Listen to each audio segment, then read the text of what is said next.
আসসালামু আলাইকুম। লন্ডন বৈঠকটাকে আসলে স্বাভাবিকভাবে দেখার কিছু নেই। এখানে অবশ্যই প্রশ্নবিদ্ধ এটা, আর বিশেষ করে এটা বাংলাদেশ জামাত ইসলামের ক্ষেত্রে। কেননা সেখানে কিন্তু এমন একটা চুক্তি হয়েছে যেখানে জামাত তো ক্ষমতায় যেতে পারবেই না কখনো, প্লাস তারা কখনোই বিরোধী দল হতে পারবে না। যখন প্রধান উপদেষ্টা ডক্টর মোহাম্মদ ইউনূস এবং তারেক রহমানের বৈঠক হবে তার একদিন আগেই কিন্তু ডক্টর মোহাম্মদ ইউনূস লন্ডনে বলেছিলেন যে এই যে একটা যে বর্তমান যে একটা সব থেকে বিশেষ একটা গুরুত্বপূর্ণ কাজ, সেইটা হইতেছে গণভোট। সেটা সব সংস্কারের যে গুরুত্বপূর্ণ কাজ হইতেছে গণভোট। এটা নাকি অর্থহীন, এটা কিন্তু প্রধান উপদেষ্টা ডক্টর মোহাম্মদ ইউনূস স্পষ্ট করে বলেছেন। তারপরে কিন্তু তারেক রহমানের সঙ্গে বৈঠক করেছেন। মূলত আসলে এই বিষয়গুলো আসলে লক্ষ্য করতে হবে যে হঠাৎ কেন ডক্টর মোহাম্মদ ইউনূস এই যে গণভোটটাকে, এত গুরুত্বপূর্ণ একটা বিষয়, এটাকে অর্থহীন বললেন। তারপরে তারেক রহমানের সঙ্গে বৈঠক করলেন, সেখানে আমির খসরুও যোগ দিয়েছেন। আমির খসরু যোগ দেওয়ার পর তারা বাহিরে চলে গেলেন এবং ডক্টর মোহাম্মদ ইউনূস এবং তারেক রহমান একান্তভাবে একটা বৈঠক করেছেন।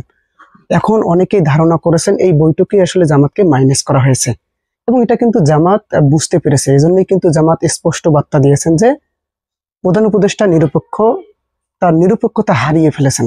এটা কিন্তু জামাত স্পষ্ট করে বলেছেন। এজন্যই তারা প্রথম দিনের ঐক্যমত সংস্কার কমিশনের বৈঠকে যায়নি। আসলে ঐক্যমত সংস্কার কমিশন এটা আসলে একটা সম্পূর্ণ নাটক। এই যে মৌলিক যে সংস্কারের বিষয়গুলো আছে, বিএনপি কিন্তু এগুলোতে পুরোপুরি একমত না, কোনোটাতেই একমত না। 13টার মধ্যে সম্ভবত 11টিতেই একমত না। তাহলে এটা আসলে সম্পূর্ণ নাটক। এগুলো আসলে দেখানো হচ্ছে মানুষকে। যেখানে প্রয়োজন, এখানে যেগুলোতে একমত না সেগুলোতে আহ গণভোট দেওয়া। যেমনটা জামাত কিন্তু দাবি করেছে যে আসলে 100 ভাগ একমত হওয়া সম্ভব নয়। যেগুলোতে একমত নয় সবাই বা কেউ, সেগুলোতে গণভোট দেওয়া হোক, যেটা হবে সেটাই আসলে মেনে নেওয়া হবে। তো লন্ডনে তারেক রহমানের বৈঠকের আগে কিন্তু ডক্টর ইউনূস কিন্তু এটাকে অর্থহীন বলেছেন, গণভোটটাকে। মূলত সমস্যাটা এখানেই। আমি অনেকদিন থেকে কিন্তু বলতেছি যে বিএনপি এবং এই যে ডক্টর ইউনূসের যে এটা বৈরিতার সম্পর্ক, এটা একটা নাটক হতে পারে। দেখেন, ফেব্রুয়ারিতে যে যৌথ বিবৃতি দিয়ে নির্বাচনের কথা বললেন শুধুমাত্র একক ব্যক্তির ক্ষেত্রে, তারেক রহমানের জন্যই। তো বাংলাদেশের মানুষ কি আর বাকিগুলো কি মানুষ না? শুধু কি তারেক রহমানই বাংলাদেশের মানুষ? বৈঠকটা স্বাভাবিক ব্যাপার, এটা হতে পারে, এটা দেশের জন্য ভালো। কিন্তু যৌথ বিবৃতি এবং শুধুমাত্র একক ব্যক্তির জন্যই নির্বাচনের তারিখ পিছিয়ে দেওয়া, এটা একটু অন্যরকম। আর বিশেষ করে দেশের নির্বাচনের সমস্যা যখন লন্ডনে বৈঠকে সমাধান হয়, এটা আরো আশ্চর্য হওয়ার বিষয়। তো এরকম আসলে বেশ কিছু প্রশ্ন দেখা দিয়েছে, এবং এটা তথ্য আসলে লিক হয়েছে যে জামাতকে তারা কোনোভাবেই তো ক্ষমতায় দেবে না, ক্ষমতা দেবে বসতে তো দেবেই না।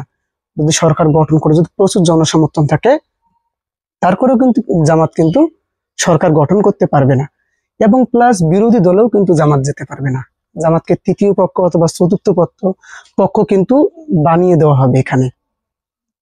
এটাই কিন্তু আসলে এই ষড়যন্ত্রটাই কিন্তু লন্ডনে হয়েছে। তারেক রহমান এবং ডক্টর ইউনূসের মধ্যে কিন্তু এই চুক্তিটাই হয়েছে। এটাই কিন্তু জামাত বুঝতে পেরেছে। এজন্যই কিন্তু জামাত স্পষ্ট বার্তায় বলে দিয়েছেন যে প্রধান উপদেষ্টা তার নিরপেক্ষতা হারিয়েছে। এই জন্য ঐক্যমত সংস্কার কমিশনের প্রথম দিনে যায়নি, এবং এখন যেটা গেছে, প্রধান উপদেষ্টা পরে জামাতের আমিরকে ফোন দিয়ে ডেকেছেন, বিথায় তারা গেছে। এখানেই কিন্তু জামাত বড় ভুল করেছে। আসলেই কিন্তু ওখানে যাওয়া উচিত না, কেননা এগুলো নাটক। এই যে ঐক্যমত সংস্কার কমিশনে কয়টা বিএনপি এখন কয়টা মৌলিক সংস্কারে একমত হয়েছে? কোনোটাতে এখনো একমত হয়নি। তো এগুলো আসলে নাটক। আর ওদিকে যে একমত না হবে সেগুলোতে গণভোট দেওয়া হোক, এগুলোতে পত্র বন্ধ করে দেওয়া হয়েছে। ডক্টর ইউনূস তো বন্ধ করে দিয়েছে।